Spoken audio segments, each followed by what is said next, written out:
క్రీస్తునందు ప్రియమైన వారలారా, శుభాలు. ఎలా ఉన్నారు? బాగున్నారా? నిన్నటి దినము ఎలా గడిచింది? ప్రభువుకు మహిమకరంగా జీవించారా? జీవించినట్లయితే ఆయనకు స్తుతులు. లేని ఎడల ఆయన మనల్ని క్షమించునుగాక. నేటి దిన ధ్యానాంశము మార్కు సువార్త 10వ అధ్యాయము 38 నుంచి 40 వచనాలు. మార్కు సువార్త 10వ అధ్యాయము 38 నుంచి 40 వచనాలు ధ్యానం చేసుకుందాం. యేసు, మీరేం అడుగుచున్నారో మీకు తెలియదు.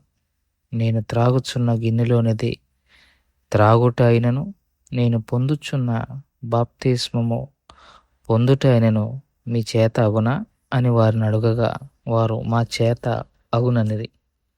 అప్పుడు యేసు, నేను త్రాగుచున్న గిన్నెలోనిది మీరు త్రాగెదరు, నేను పొందుచున్న బాప్తిస్మము మీరు పొందెదరు. కానీ నా కుడివైపున ఎడంవైపున కూర్చుండునిచ్చుట నా వశములో లేదు. అది ఎవరికి సిద్ధపరచబడునో వారికే దొరుకునని వారితో చెప్పెను.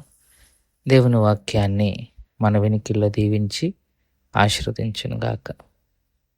ఈ చదవబడిన లేఖన భాగము నిన్నటి దినాన మనము మాట్లాడుకున్న రీతిగా జెబెదయి కుమారులు యేసు ప్రభు వారిని కోరిన కోరిక, కుడివైపున ఎడం వైపున ఎవరుంటారు, మేము ఉంటామా, మమ్మల్ని ఉండనిస్తావా అని ప్రభువుని అడిగినప్పుడు ప్రభు దానికి సమాధానం ఇస్తూ, మీరేం అడుగుతున్నారో మీకు తెలియటం లేదు. అసలు నిజమైన సమాధానం ప్రభు నుండి వచ్చింది. నిజంగా మనం చేసే ప్రార్థనలకి ఇదే జవాబు. మనం కూర్చొని మోకరించి ప్రార్థన చేసి అడుగుతూ ఉంటాం కదా, వాటన్నిటికీ జవాబు ఇదే. మీరేం అడుగుతున్నారో మీకు తెలీదు.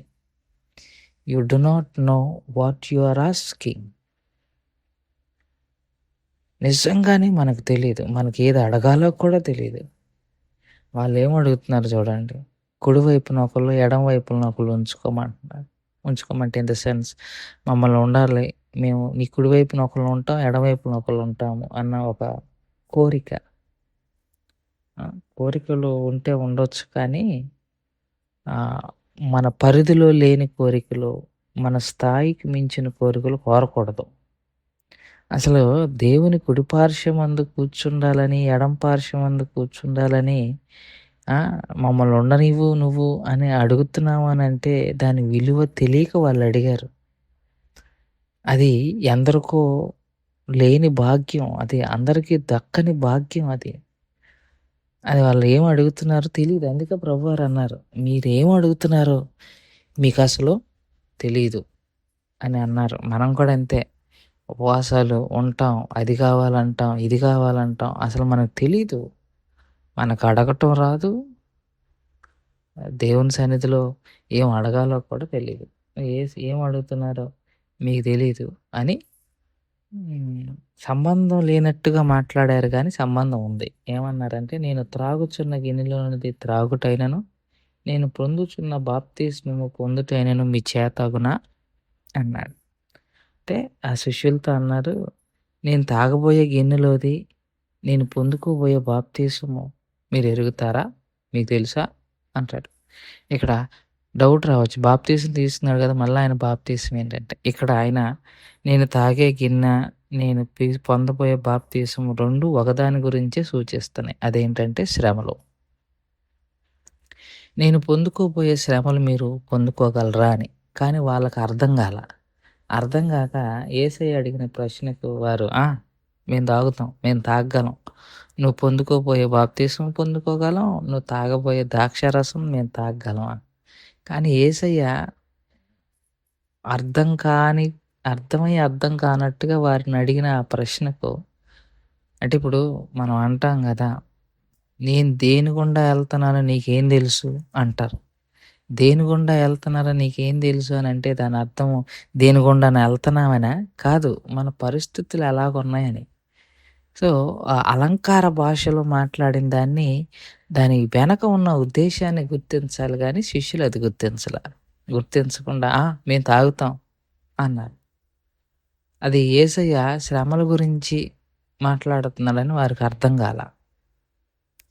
వెంటనే యేసయ్య అన్నారు, సరే నేను తాగేది మీరు తాగగలరేమో, నేను పొందుకోబోయే బాప్తిస్మము మీరు పొందుదురేమో అన్నాడు.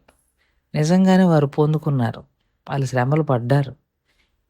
కానీ వాళ్ళు శ్రమలు పడతారని మేము తాగగలం అని అనలా. వాళ్ళకి తెలీదు రానున్న రోజుల్లో వారు ఎలా శ్రమలు పొందుకోబోతున్నారు అన్నది వారికి ఏమాత్రం కూడా అంతు చిక్కని ప్రశ్న. అందుకే యేసయ్య వారిని అలంకార భాషలో అడిగేసరికి వారికి అసలు ఏమీ అర్థం గాక మేము తాగేత్తాం, మేము తినేత్తాం అన్నట్టుగా వారు మాట్లాడారు. కానీ గొప్ప విషయం ఏంటంటే యాదృచ్ఛికంగా అందులో యాకోబు మొట్టమొదటి హతసాక్షి చంపబడ్డాడు. హేరోదు అగ్రిప్పా చేతిలో చంపబడ్డాడు. చివరగా ఇదే జెబెదయి కుమారుడు యోహాను కూడా చంపబడతాడు. సో వాళ్ళకి తెలీదు.